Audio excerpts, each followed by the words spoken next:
Well, I want to give credit to LSU. They came in and very physical football team. Didn't have any turnovers. Nussmeier was really good.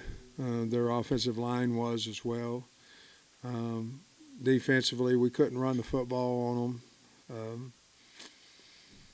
Couldn't get off on third down. There was a lot of things that we've got to get better at. We've got to coach them better as well. But I thought this was a really good LSU team coming in here, and I think they are now too. But 50 offensive snaps and 3 turnovers, we have to do better there, and we've got to get off the field on third down. And with that, I'll take whatever questions you have. You had the tail ends and then into Binions really seemed like game-changing type moments. Yeah, they hurt big time because I think RW had got 12 yards on that particular run as a first down play. I think we had the ball 4 times in the first half and really had moved it pretty well, and then something would go wrong. And then, of course, the interception was a one-play. You know, we got the ball with the 16-10. Everything kind of was coming in what we thought we told the kids at half. We said, you know, we get the ball, we'll get it to a one-score game, whether it's a field goal or a touchdown, and then we'll get the ball back. We'll take the lead, put the pressure back on them. And it kind of was working out that way. And then, you know, we missed a outside rusher that we should have blocked, and then, you know, threw the ball and got tipped up, got it to the 1, and then they made the 2-point conversion on top of that, and we got down 14, and just seemed like we couldn't bounce back from that.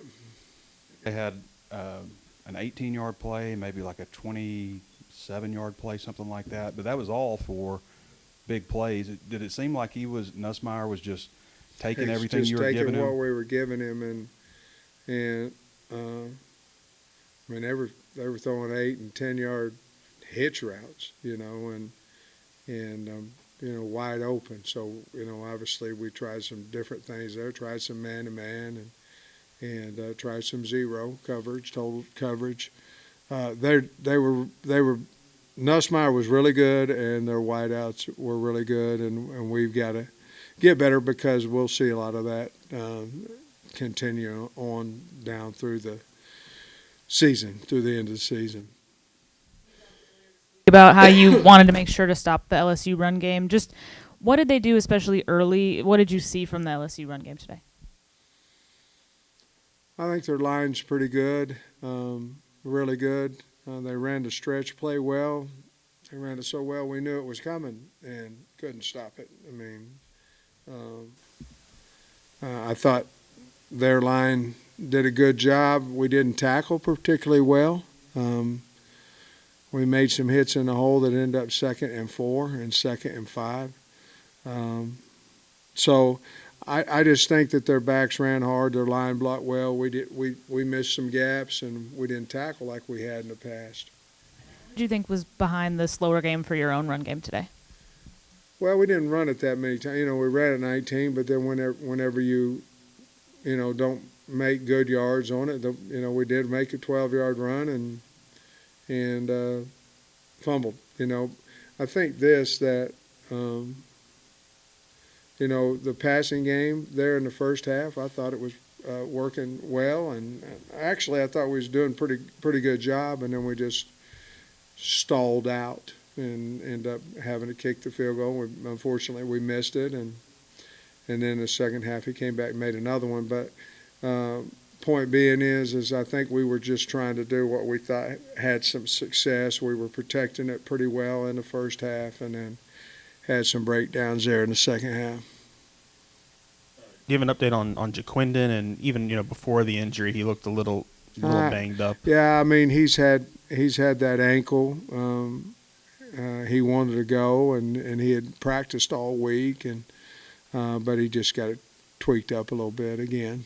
Same one. Looked like in the first half you guys were getting pressure on Nussmeier, but just not quite able to get there at the end. I mean, is that a little demoralizing for a defense? And then the one when we hit him, you know, they called a penalty, you know, on that one. Well, they give up 2 sacks, on the year. So he's getting the ball out. Obviously, their 2 tackles are pretty special, even though I thought Landon did a good job of getting around the edge several different times. But you throw a hitch, you don't have to protect it very long, and so yeah, I was disappointed. Sam, you switched up your offensive line tonight. Just what went into that? Yeah, we did it actually after the game. On that on 2 weeks ago, we felt like Blackstock could handle the bull a little bit better. We also thought Harris might could handle a little bit more of a speed rusher out there. I'll have to wait and see how it looks. I thought it probably, we just didn't run the ball as much. But I thought it was a good move.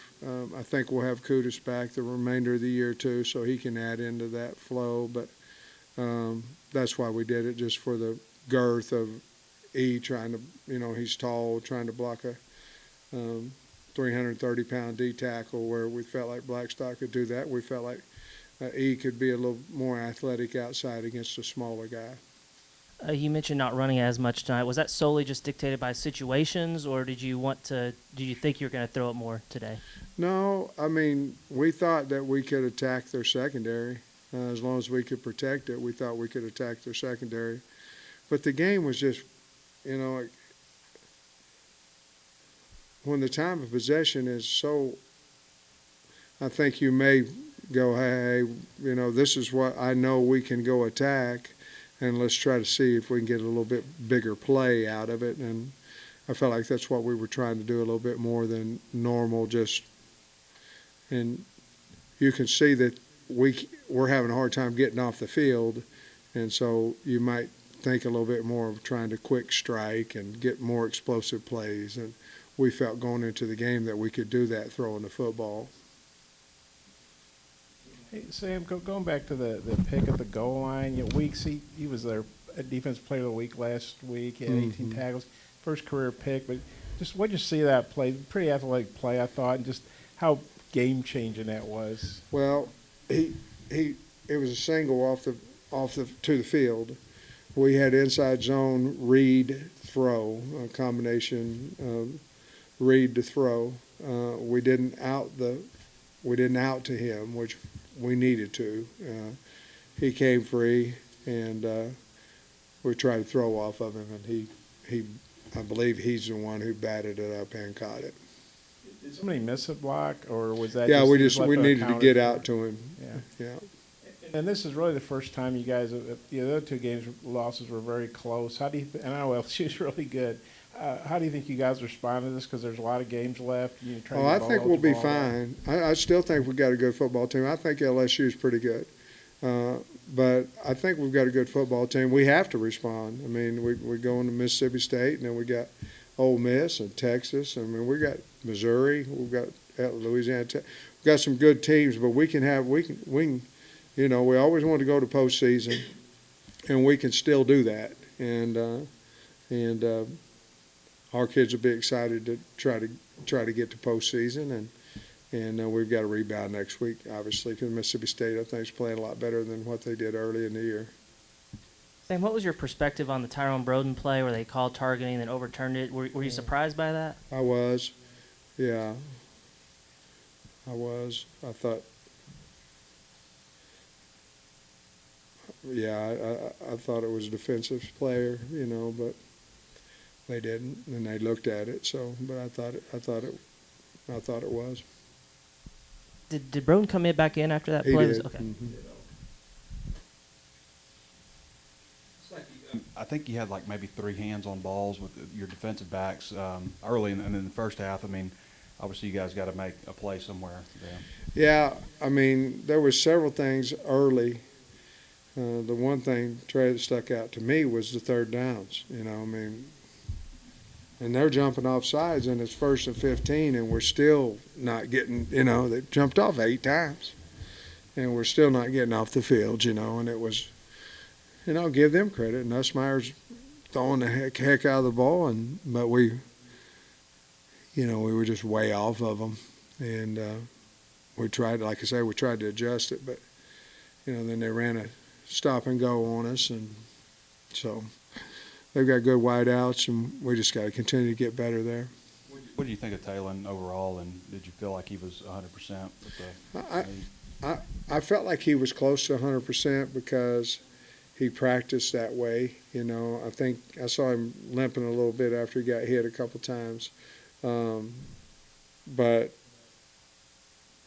I think he went 21 or something on his GPS, and so I think he was ready to go. I don't know if he was 100%, but he's 90 at least, and we'll certainly take him at 90. A lot of sacks this season on third down, and a lot of times when you're in scoring position also. Yeah. We've had several in the red area. And third down, it's just the exotic pressures that each team has, and we practice them, and then they'll add something new for that particular game. And rules are rules, and they should apply. And like we missed a protection with the back today. So we got to clean all that up, Trey. I know you've already explained why you guys might have abandoned the running game a little bit, but is this maybe a lesson moving forward to just maybe be a little bit more vigilant in that, or is it, like you said, just the game flow and everything tonight? I don't know. I think you're always trying to establish a run. You're always trying to establish running. I think the score dictates some things. I think how you feel like your matchup is on the protections and throwing and catching. I think that has something to do with it. But you never want to abandon the run unless the score dictates that you don't have a chance. And so we'll go back to work and try to get all that corrected. And I know you guys put some pressure on Nussmeier. I think he had 7 or 8 hurries. Yeah. But it's amazing to me they've still on the season. South Carolina sacked him twice. The only sacks they've given up all freaking year. Just how impressive is that to you? That nobody else sacks go a lot with a lot of people, and it starts with the quarterback. I mean, that's where it starts, and the O-line. It starts there. Then you add the running backs in there and all that. But, I mean, we came clean a couple times and didn't even hit him. He had it out, So, I mean, when I was at Tennessee and they had Tyler Bray and he would get rid of that ball, made us look a lot better. But I thought Landon Jackson was rushing his tail off. And he got to him a time or two, but a guy was throwing it. So sacks. I felt like we did a pretty good job of rushing him, and I thought he did a great job of getting the ball out of his hand.